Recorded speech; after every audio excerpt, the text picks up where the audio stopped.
قال الملأ الذين استكبروا من قومه لنخرجنك يا شعيب والذين آمنوا معك من قريتنا أو لتعودن في ملتنا قال أولو كنا كارهين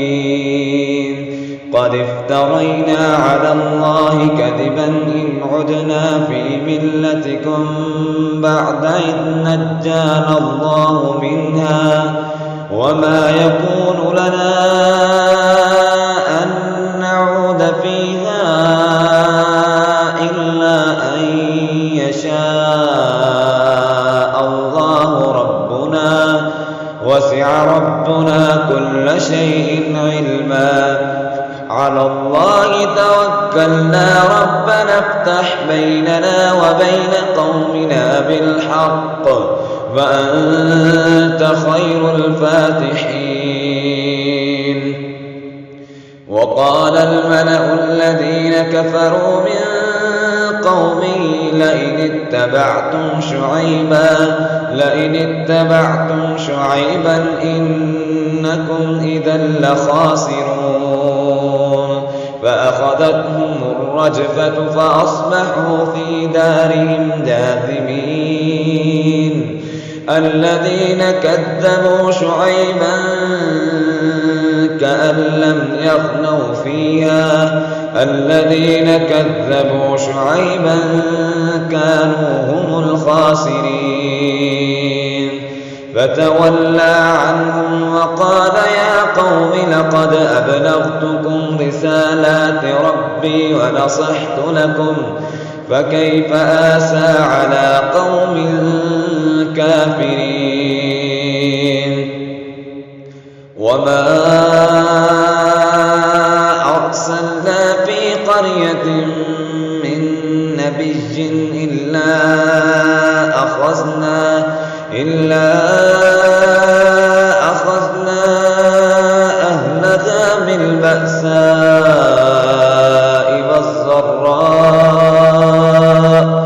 بالبأساء والضراء لعلهم يضرعون ثم بدلنا مكان السيئة الحسنة حتى عفوا وقالوا قد مس آباءنا الضراء والسراء فأخذناهم بغتة وهم لا يشعرون. ولو أن أهل القرى آمنوا واتقوا لفتحنا عليهم بركات من السماء والأرض ولكن كذبوا فأخذناهم بما كانوا يكسبون. أفأمن أهل القرى أن يأتيهم بأسنا بياتا وهم نائمون أوأمن أهل القرى أن يأتيهم بأسنا ضحى وهم يلعبون أفأمنوا مكر الله فلا يأمن مكر الله إلا القوم الخاسرون.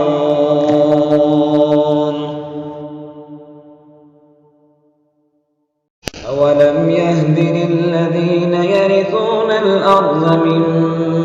بعد أهلها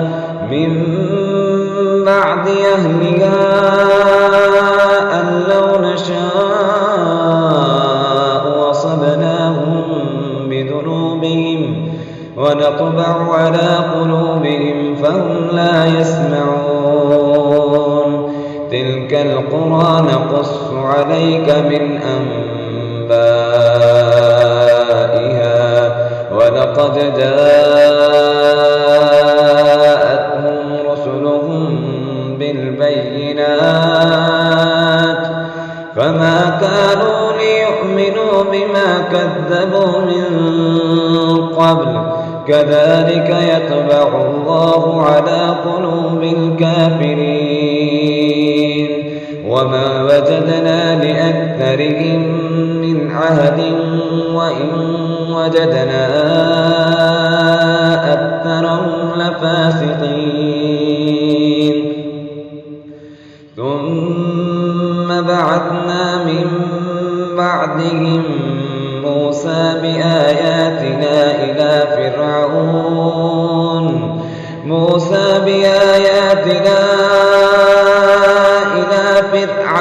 وملئه فظلموا بها فانظر كيف كان عاقبة المفسدين وقال موسى يا فرعون إني رسول من رب العالمين حقيق على ألا أقول على الله إلا الحق قد جئتكم ببينة من ربكم فأرسل معي بني إسرائيل قال إن كنت جئت بآية فأت بها إن كنت من الصادقين فألقى عصاه فإذا هي ثعبان مبين ونزع يده فإذا هي بيضاء للناظرين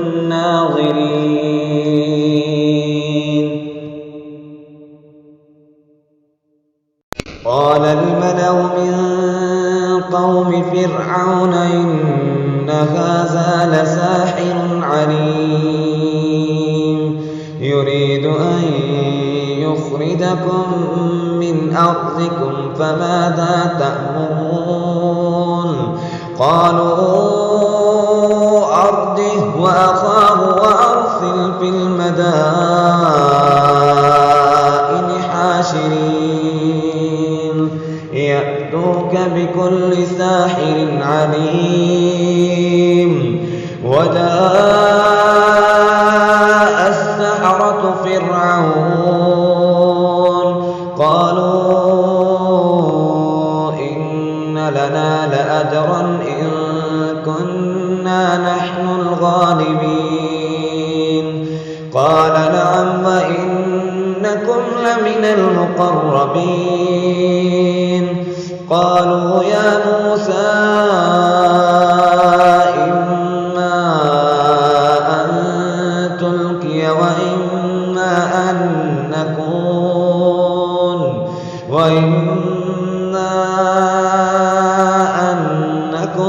نحن الملقين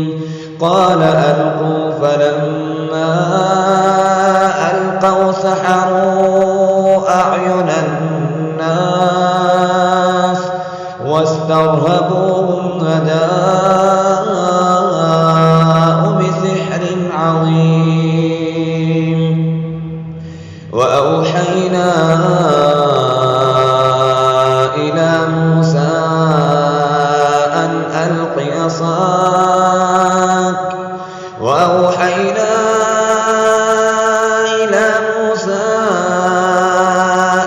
ألق عصاك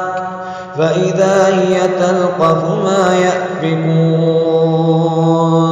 فوقع الحق وبطل ما كانوا يعملون فغلبوا هنالك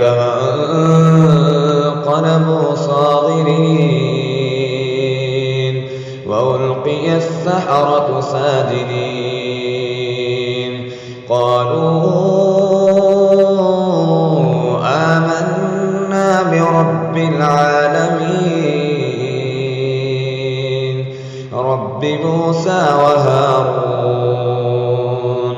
قال فرعون آمنتم به قبل قبل أن آذن لكم إن هذا لمكر مكرتموه في المدينة لتخرجوا منها أهلها فسوف تعلمون لأقطعن أيديكم وأرجلكم من خلاف ثم لأصلبنكم أجمعين قالوا إنا إلى ربنا منقلبون وما تنقم منا إلا أن آمنا بآيات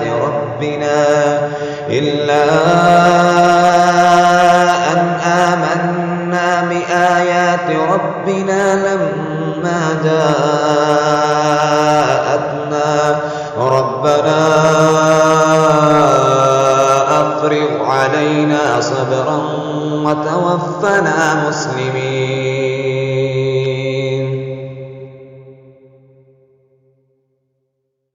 وقال الملأ من قوم فرعون أتذر موسى وقومه ليفسدوا في الأرض ويذرك وآلهتك قال سنقتل أبناءهم ونستحيي نساءهم وإنا فوقهم قاهرون. قال موسى لقومه استعينوا بالله واصبروا إن الأرض لله يورثها من يشاء من عباده والعاقبة للمتقين. قالوا أوذينا من قبل أن تأتينا ومن بعد ما جئتنا قال عسى ربكم أن يهلك عدوكم ويستخلفكم في الأرض فينظر كيف تعملون. ولقد أخذنا آل فرعون بالسنين ونقص من الثمرات لعلهم يذكرون. فإذا جاءتهم الحسنة قالوا لنا هذه وإن تصبهم سيئة يطيروا بموسى ومن معه ألا إنما طائرهم عند الله ولكن أكثرهم لا يعلمون. وقالوا مهما تأتنا به من آية لتسحرنا بها فما نحن لك بمؤمنين.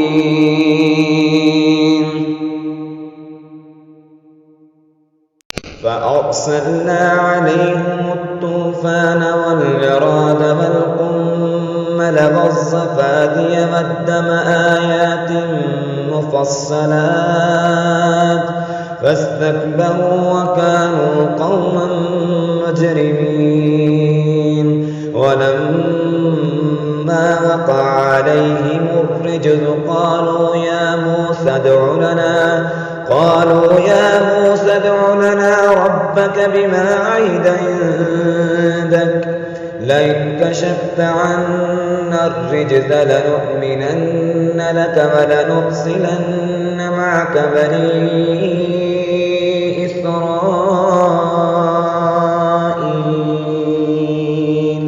فلما كشفنا عنهم الرجز إلى أجل بالغوه إذا هم ينكثون.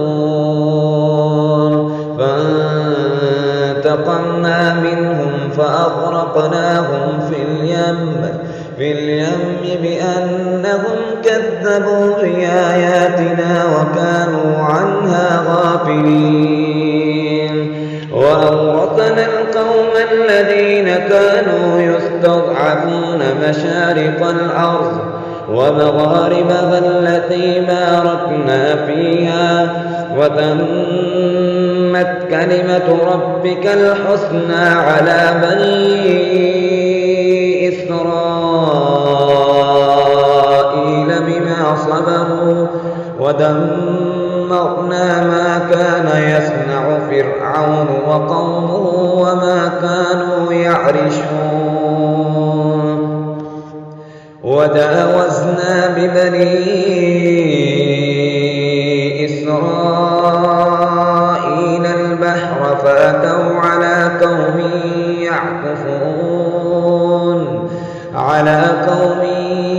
يعكفون على أصنام لهم قالوا يا موسى اجعل لنا إلها كما لهم آلهة قال إنكم قوم تجهلون إن هؤلاء متبر ما هم فيه وباطل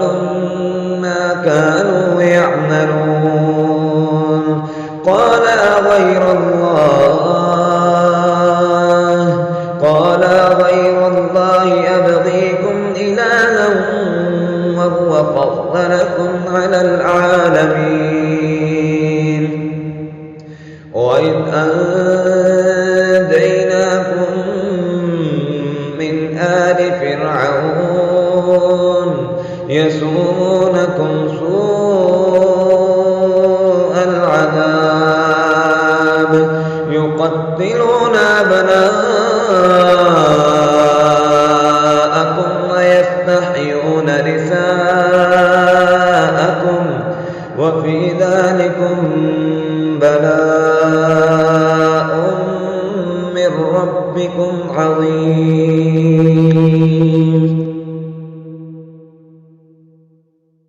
وواعدنا موسى 30 ليلة وأتممناها ب10 فتم ميقات ربه 40 ليلة وقال موسى لأخيه هارون اخلفني في قومي وأصلح ولا تتبع سبيل المفسدين ولما جاء موسى لميقاتنا وكلمه ربه قال رب أرني أنظر إليك قال لن تراني ولكن انظر إلى الجبل فإن استقر مكانه فسوف تراني فلما تجلى ربه للجبل جعله دكا وخر موسى صعقا فلما أفاق قال سبحانك تبت إليك وأنا أول المؤمنين قال يا موسى إني اصطفيتك على الناس برسالاتي وبكلامي فخذ ما آتيتك وكن من الشاكرين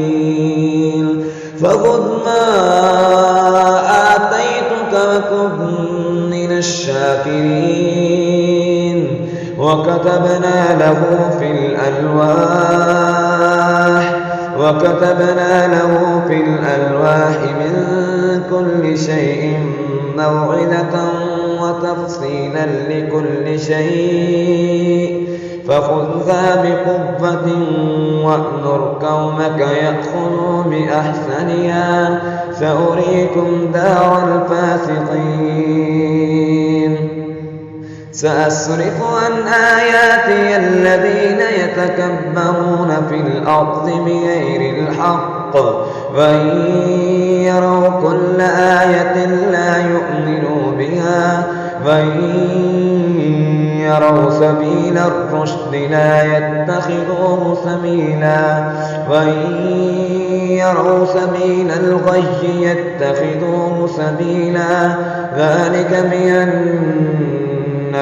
كذبوا بآياتنا وكانوا عنها غافلين والذين كذبوا بآياتنا ولقاء الآخرة حبطت أعمالهم هل يجزون إلا ما كانوا يعملون.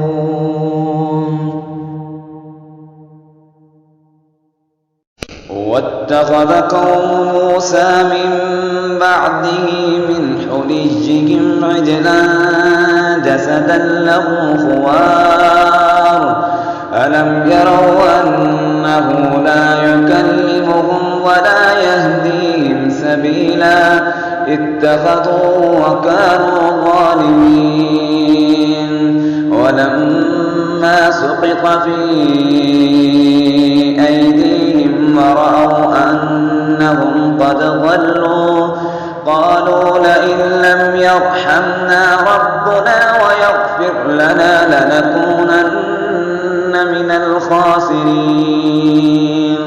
ولما رجع موسى إلى قومه غضبان أسفا قال بئس ما خلفتموني من بعدي أعجلتم أمر ربكم وألقى الألواح وأخذ برأس أخيه يجره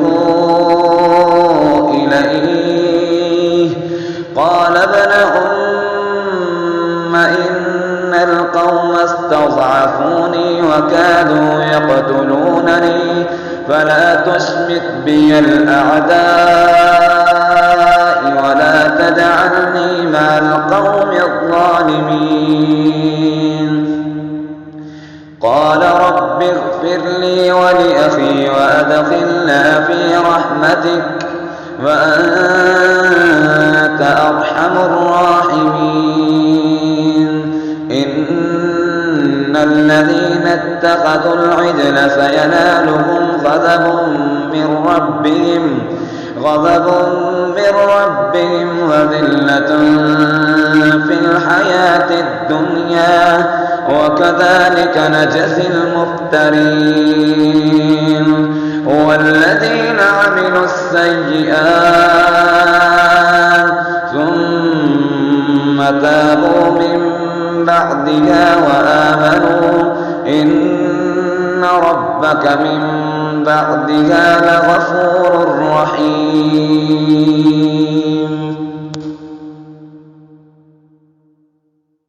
ولما سكت عن موسى الغضب أخذ الألواح وفي نسختها هدى ورحمة للذين هم لربهم يرهبون واختار موسى قومه 70 رجلا لميقاتنا فلما أخذتهم الرجفة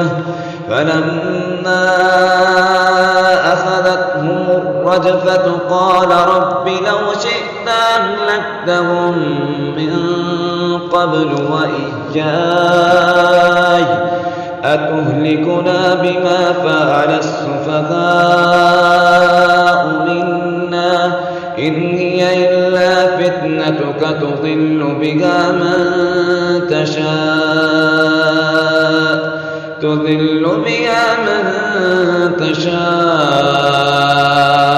وتهدي من تشاء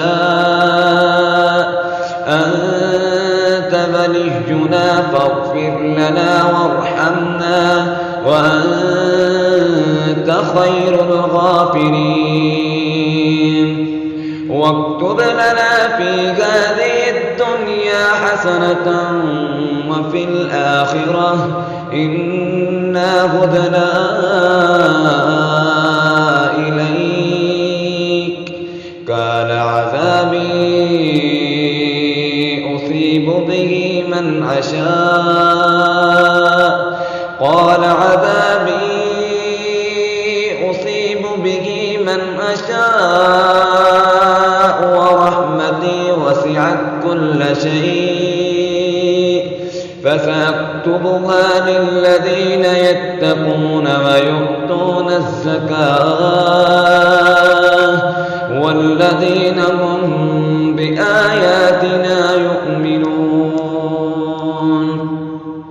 الذين يتبعون الرسول النبي الأمي الذي يجدونه مكتوبا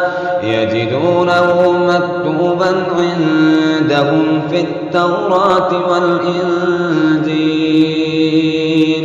يأمرهم بالمعروف وينهاهم عن المنكر ويحل لهم الطيبات ويحرم عليهم الخبائث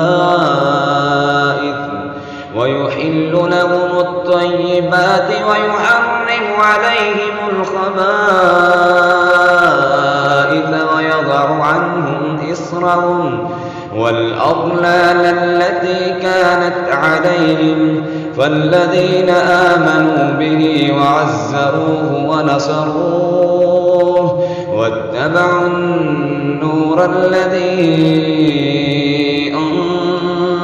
أنزل معه أولئك هم المفلحون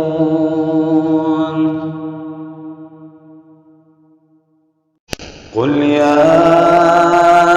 أيها الناس إني رسول الله إليكم جميعا الذي له ملك السماوات والأرض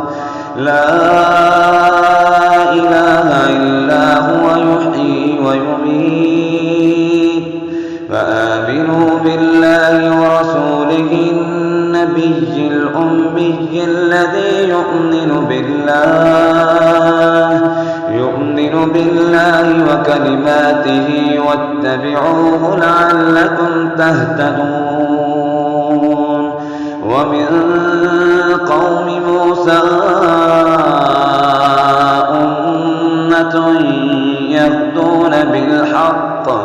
أمة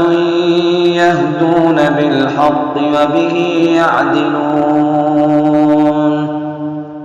وقطعناهم 12 أسباطا أمما وأوحينا إلى موسى إذ استسقاه قومه أن اضرب بعصاك الحجر فانبجست منه 12 عينا قد علم كل أناس مشربهم وظللنا عليهم الغمام وأنزلنا عليهم المن والسلوى كلوا من طيبات ما رزقناكم وما ظلمونا ولكن كانوا أنفسهم يظلمون وإذ قيل لهم اسكنوا هذه القرية وكلوا منها حيث شئتم وقولوا حطة وادخلوا الباب سجدا نغفر لكم خطيئاتكم سنزيد المحسنين فبدل الذين ظلموا منهم قولا غير الذي قيل لهم فأرسلنا عليهم رجزا من السماء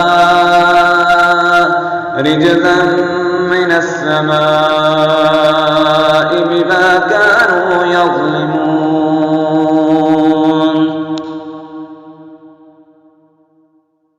واسألهم عن القرية التي كانت حاضرة البحر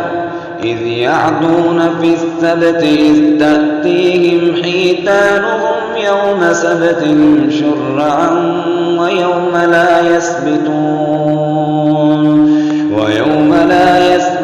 لا تأتيهم كذلك نبلوهم بما كانوا يفسقون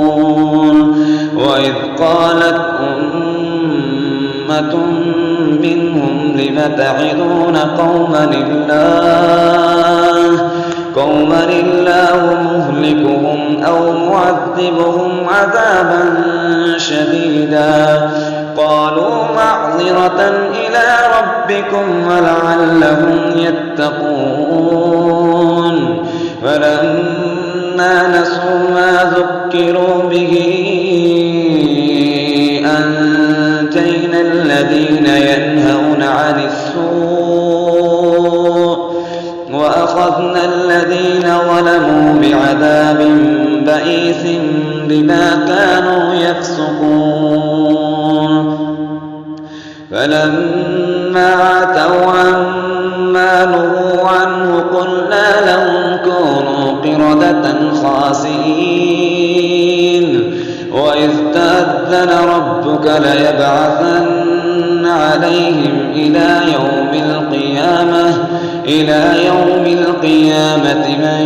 يصومهم سوء العذاب إن ربك لسريع العقاب وإنه لغفور رحيم وقطعناهم في الأرض أمما منهم الصالحون ومنهم دون ذلك وبلوناهم بالحسنات والسيئات لعلهم يرجعون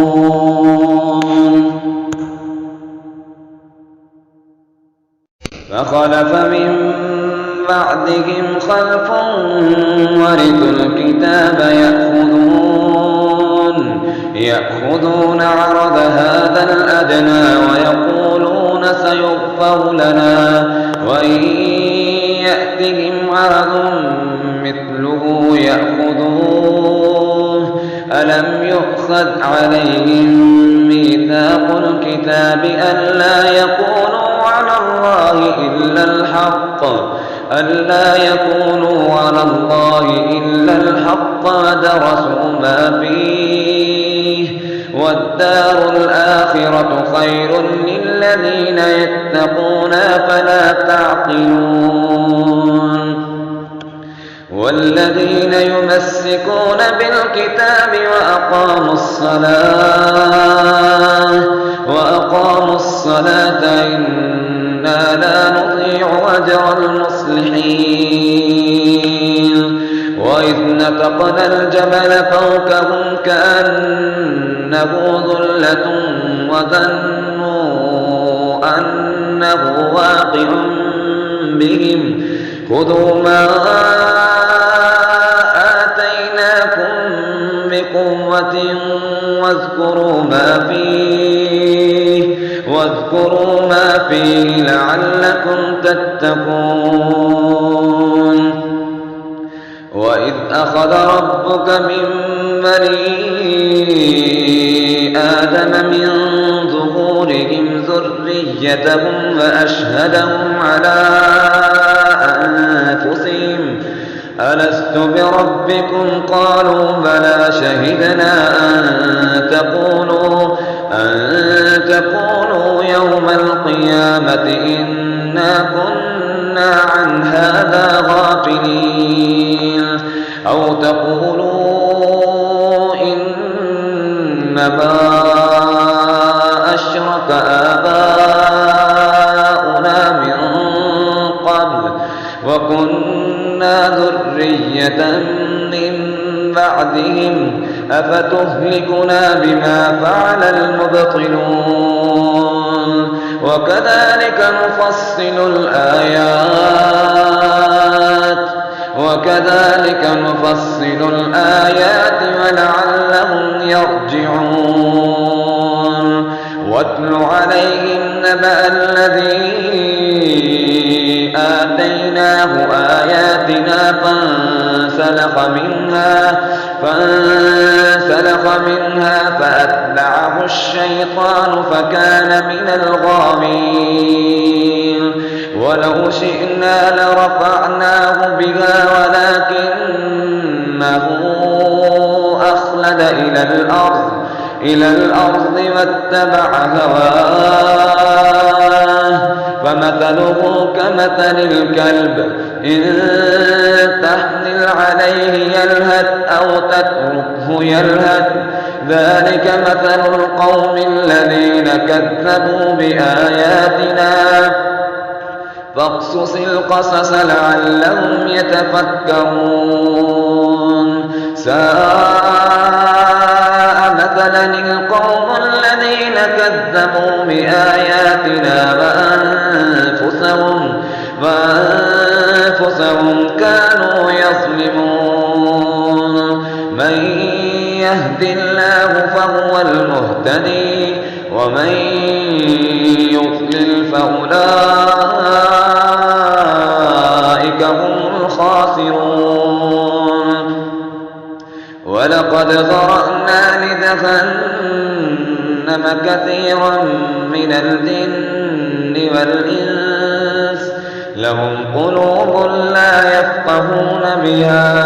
ولهم أعين لا يبصرون بها ولهم آذان لا يسمعون بها أولئك كالأنعام بل هم أضل وأولئك هم الغافلون ولله الأسماء الحسنى فادعوه بها وذروا الذين يلحدون في أسمائه سيجزون ما كانوا يعملون وممن خلقنا أمة يهدون بالحق وبه يعدلون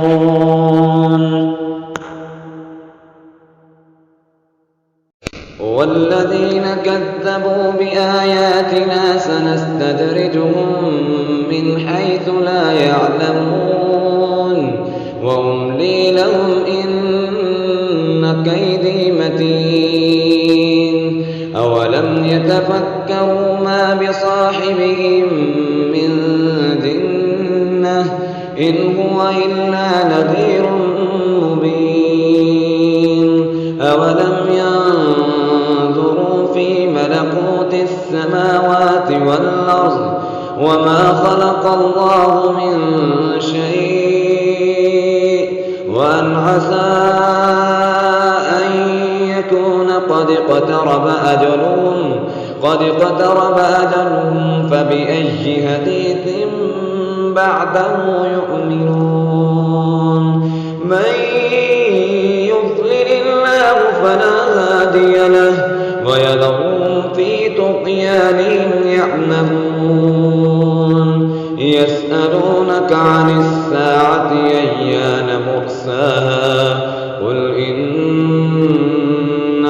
علمها عند ربي لا يجليها لوقتها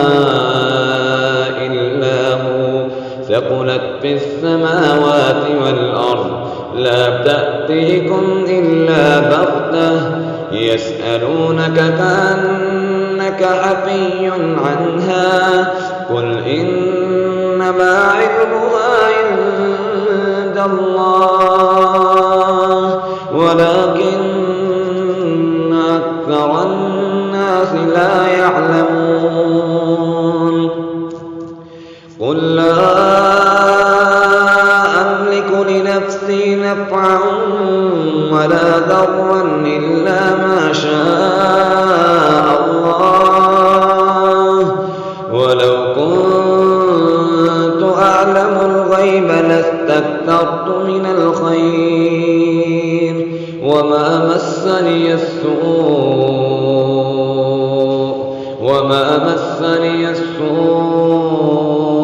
إن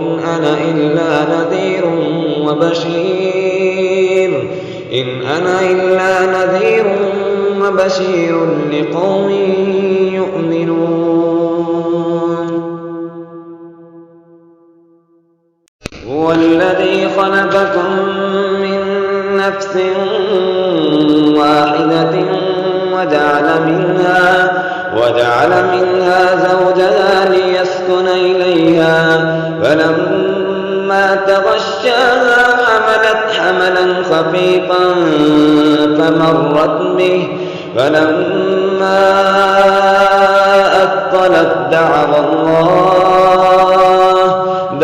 الله ربهما لئن آتيتنا صالحا لنكونن من الشاكرين فلما آتاهما صالحا جعلا له شركاء فيما آتاهما فتعالى الله عما يشركون. أيشركون ما لا يخلق شيئا وهم يخلقون ولا يستطيعون لهم نصرا ولا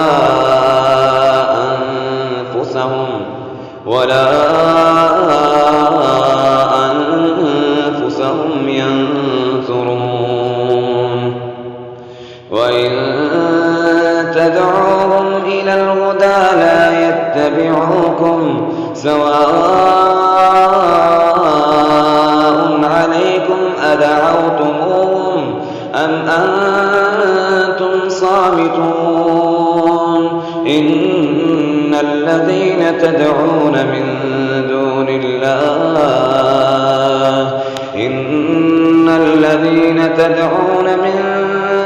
الله عباد أمثالكم فادعوهم فليستجيبوا لكم إن كنتم صادقين. ألهم أرجل يمشون بها أم لهم أيدي يبطشون بها أم لهم أعين يبصرون بها أم لهم آذان يسمعون بها قل ادعوا شركاءكم ثم كيدون فلا تنذرون. إن وليي الله الذي نزل الكتاب وهو يتولى الصالحين والذين تدعون من دونه لا يستطيعون نصركم ولا أنفسهم ينصرون. وإن تدعوهم إلى الهدى لا يسمعوا وتراهم ينظرون إليك وهم لا يبصرون. خذ العفو وأمر بالعرف وأعرض عن الجاهلين. وإما ينزغنك من الشيطان نزغ فاستعذ بالله إنه سميع عليم. إن الذين اتقوا إذا مسهم طائف من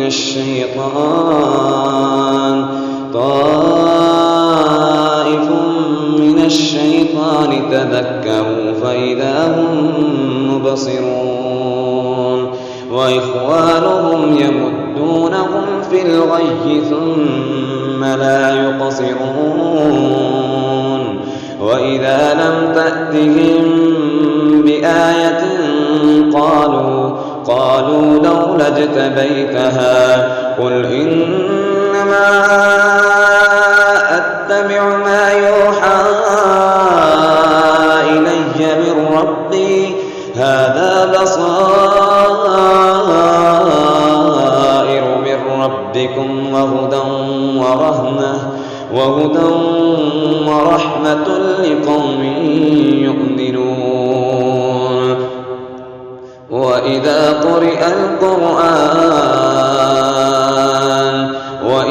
قرئ القرآن فاستمعوا له وانصتوا لعلكم ترحمون واذكر ربك في نفسك تضرعا وخيفة ودون الجهر من القول بالغدو والآصال ولا تكن من الغافلين إن الذين عند ربك لا يستكبرون عن عبادته ويسبحونه وله يسجدون.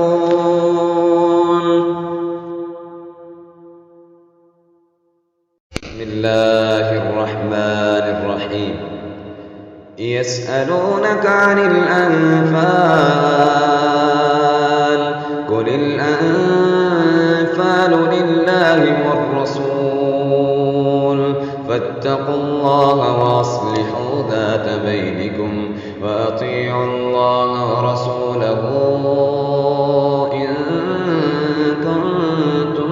مؤمنين. إنما المؤمنون الذين إذا ذكر الله وجلت قلوبهم وإذا تليت عليهم آياته زادتهم إيمانا وعلى ربهم يتوكلون. الذين يقيمون الصلاة ومما رزقناهم ينفقون أولئك هم المؤمنون حقا لهم درجات عند ربهم ومغفرة ورزق كريم. كما أخرجك ربك من بيتك بالحق وإن فريقا من المؤمنين لكارهون يجادلونك في الحق بعدما تبين كأنما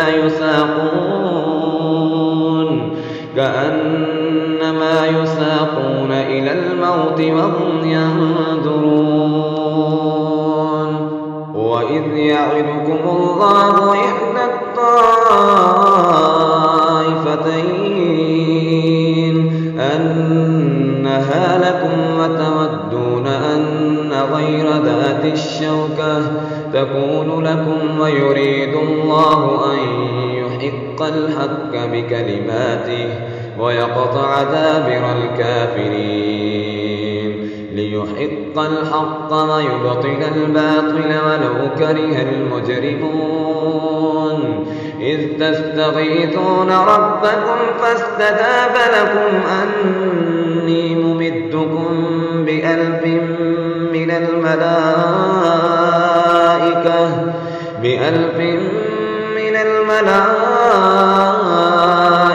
مردفين. وما جعله الله إلا بشرى ولتطمئن به قلوبكم وما النصر إلا من عند الله إن الله عزيز حكيم.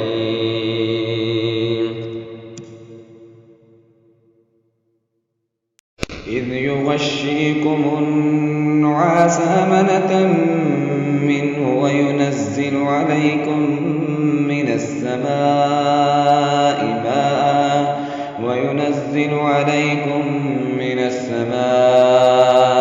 ماء ليطهركم به ويذهب عنكم رجز الشيطان وليربط على قلوبكم ويثبت به الأقدام إذ يوحي ربك إلى الملائكة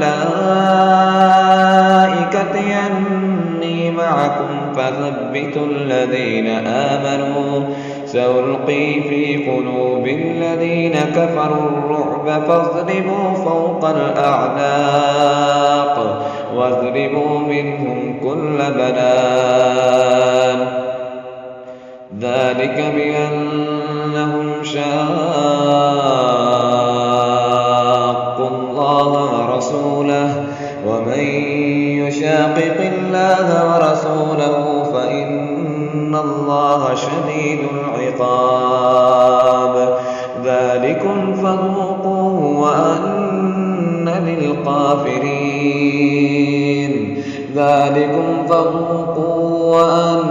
للكافرين عذاب النار يا أيها الذين آمنوا إذا لقيتم الذين كفروا زحفا فلا تولوهم الأدبار ومن يولهم يومئذ دبره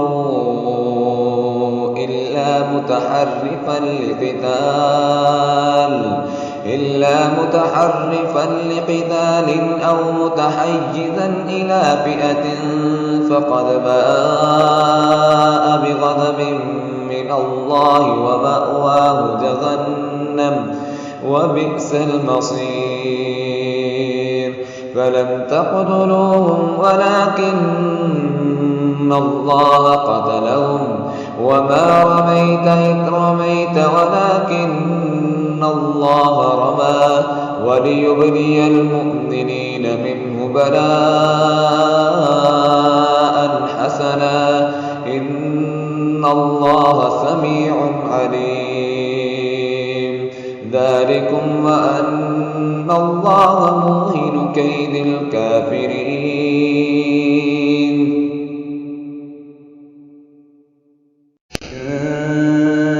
تستفتحوا فقد جاءكم الفتح وإن تنتهوا فهو خير لكم وإن تعودوا نعد ولن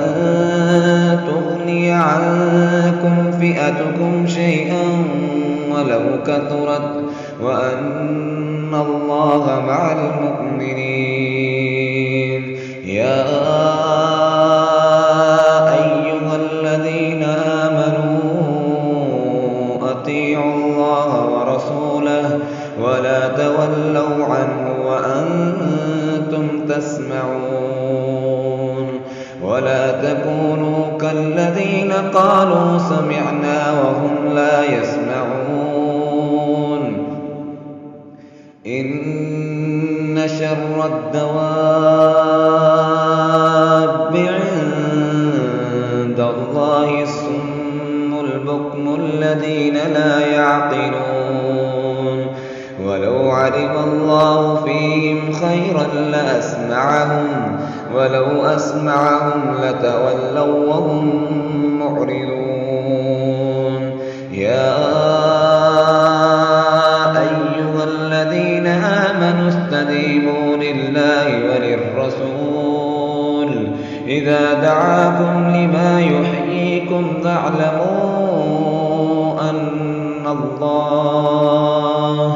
واعلموا أن الله يحول بين المرء وقلبه وأنه إليه تحشرون واتقوا فتنة لا تصيبن الذين ظلموا منكم خاصة واعلموا أن الله شديد العقاب واذكروا إذ أنتم قليل مستضعفون في الأرض مستضعفون في الأرض تخافون أن يتخطفكم الناس فآواكم وأيدكم بنصره ورزقكم من الطيبات لعلكم تشكرون يا أيها الذين آمنوا لا تخونوا الله والرسول فتخونوا أماناتكم وأنتم تعلمون واعلموا أنما أموالكم وأولادكم فتنة وأن الله عنده أجر عظيم يا أيها الذين آمنوا إن تتقوا الله يجعل لكم فرقانا ويكفر عنكم سيئاتكم ويغفر لكم والله ذو الفضل العظيم وإذ يمكر بك الذين كفروا ليثبتوك أو يقتلوك أو يخرجوك ويمكرون ويمكر الله والله خير الماكرين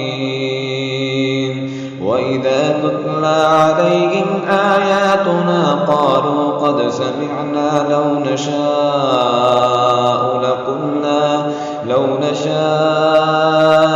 لقلنا مثل هذا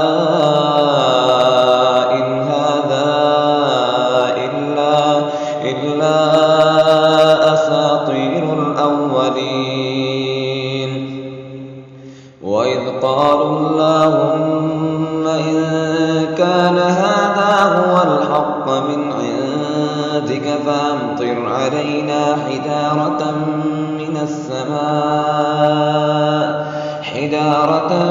من السماء أو ائتنا بعذاب أليم وما كان الله ليعذبهم وأنت فيهم وما كان الله معذبهم وهم يستغفرون وما لهم ألا يعذبهم الله وهم يصدون عن المسجد الحرام وما كانوا أولياءه إن أولياءه إلا المتقون ولكن أكثرهم لا يعلمون وما كان صلاتهم عند البيت إلا مكاء وتصدية فذوقوا العذاب بما كنتم تكفرون إن الذين كفروا ينفقون أموالهم ليصدوا عن سبيل الله فسينفقونها ثم تكون عليهم حسرة ثم يغلبون والذين كفروا إلى جهنم يحشرون